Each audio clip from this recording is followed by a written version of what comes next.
Well, I am privileged and honored to lead OIC as the President and Chief Executive Officer. And I've been working with OIC this past April for 11 years. And so I've seen OIC grow through many stages and developments, seen us be more inclusive even of community issues and concerns, even, taking more growth from where we were when I first came here. OIC has a history of community commitment and involvement. We grew out of a vision of a tremendous Baptist preacher named Reverend Dr. Leon Howard Sullivan. Baptist Church in Philadelphia, Pennsylvania, who also was A. Philip Randolph's number 2 person. He was A. Philip Randolph's organizer and administrator responsible for helping to put structure around civil rights at a time when the civil rights movement was in its early and infancy stages. And then Dr. Sullivan went from working with A. Philip Randolph to really working in the Baptist church and as a Baptist minister. And as a minister, a person of faith, he just had compassion and concern for people that he served. And one of the issues that were preeminent in Philadelphia in the 60s was that black people of color, were not able to work in industrial communities and in professional environments. And so... and what they weren't qualified, they just weren't given the chance. Qualifications were never the issue. Qualifications very seldom hold people back.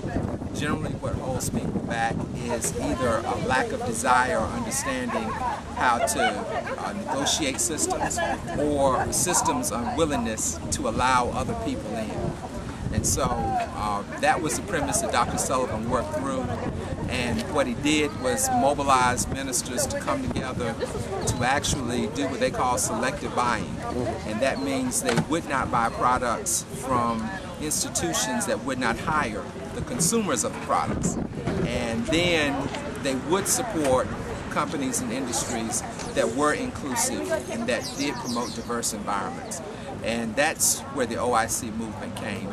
And when the opportunities for the jobs were open, there was a need for training of skills in particular areas. Penny Boone. And you're on the board with OIC, is that correct? Yes, I am. I'm the board chair. And tell me about how you got started in OIC, volunteering. Well, back when OIC was first organized, I remember when they went, I believe it was to Philadelphia to talk with Dr. Sullivan, George Dudley, Vivian Tillman, Willie Powell, and there may have been others. I don't remember exactly all of them. But shortly after that, they came by and we got organized.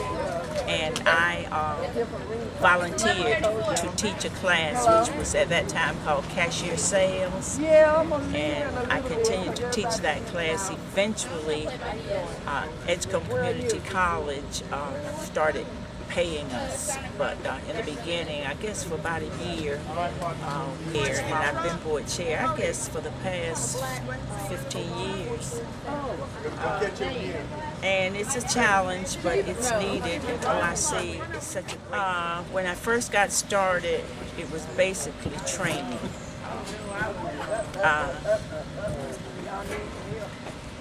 GED and like I say, cashier sales and other classes that could help people get jobs. It has ventured out into other areas like trades, like the Family Medical Center, and of course we still have the training department.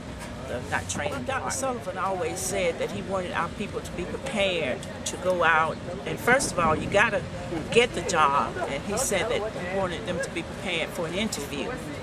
And so a lot of emphasis was placed on that you were prepared to do the interview, and after that, then you... Also, they had what you call work part-time. You start talking about OIC and your face lights up. Well, it's you feel good. You feel good when you feel like you're doing something to help somebody else, and that's the purpose of OIC.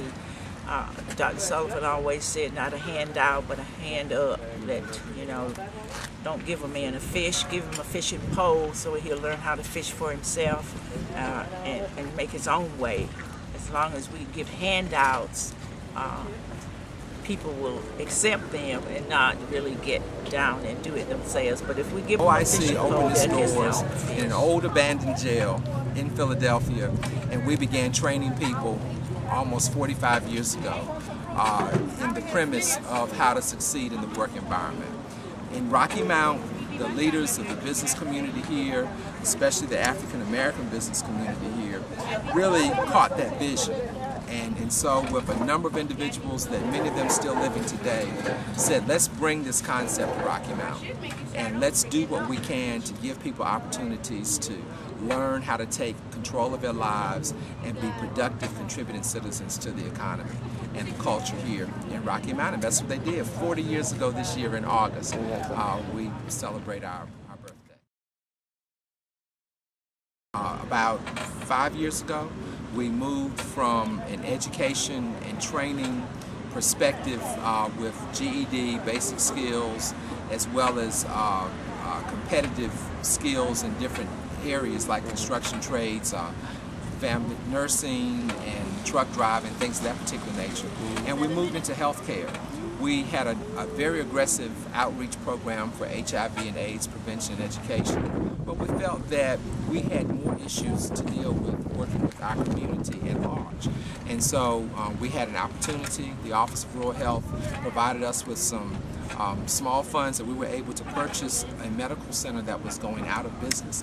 We were able to save a business, keep people employed, and then open up the doors to the entire neighborhood to provide for their health care. So here we sit today, 5 years later, with the OIC Family Medical Center. Every other private practice in town has limits to whom they will serve for people with public insurance, that being Medicaid, Medicare. No practice in town receives people without being able to pay for the source. In OIC, we provide an opportunity for everyone to have quality health care at an affordable rate. Our highest and our fastest growing population right now here at the medical center are people who are coming to us who do not have insurance. They've either been laid off from their industry, or the jobs have shut down and there are no more jobs where they work in particular, or they work in perhaps with a small company or a small business or even some corporations, and they don't have insurance. So they're working, but they can't really afford to pay these very competitive and aggressive rates. Well, that's the new class now, the working people. Absolutely. Well, and it's growing, unfortunately. It used to be, I think, that the adage was, teach a man, give a man a fish he can eat for a day, teach a man to fish and he can live for a lifetime. Well, the issue is today, not do I want to fish, do I know how to fish? The issue is how many ponds or pools am I fishing in, because what I'm doing to fish doesn't cover my cost of living, where I live every day. And one thing that the Family Medical Center is able to provide is a place where everyone is welcome at all times, and we work with people in their payment possibilities. We're not with everyone. We have programs here. We also are a federally qualified health center, and what that does is that gives us opportunity to access resources that help people with special program areas, special disease needs in particular. We also have a plan where people can purchase pharmaceuticals at a reduced rate if they are. And that takes a big chunk out of somebody with a Well, it really fixed does. income. It really does. And right now, George, to be honest, we are the only family medical center in East Rocky Mount. There is no private practice or public practice in the inner city communities in Rocky Mount. And so we're here. We're an open door.